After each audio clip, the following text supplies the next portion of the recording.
রঙ্গন গাছের ডগায় ডগায় ফুলের কুড়ি চান? তাহলে এই একটা কাজ আজ থেকে শুরু করুন। দেখুন, আমার রঙ্গন গাছে প্রায় প্রতি ডগায় এখন ফুলের কুড়ি এসেছে। অনেকেই জানতে চান এত কুড়ি কিভাবে আসে। আমি নিয়মিত গাছকে পর্যাপ্ত রোদে রাখি, মাটি শুকিয়ে গেলে পানি দিয়েছি, আর পরিমাণ মতো ইপসম সল্ট ব্যবহার করেছি। আর তার সাথে দিয়েছি হিউমিক অ্যাসিড, কিছু সার এবং জৈব সার এবং কম্পোস্ট সার।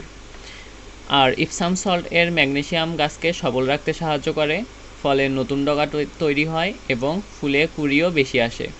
তবে বেশি ব্যবহার করবেন না, পরিমিত ব্যবহার করলেই ভালো ফল পাবেন।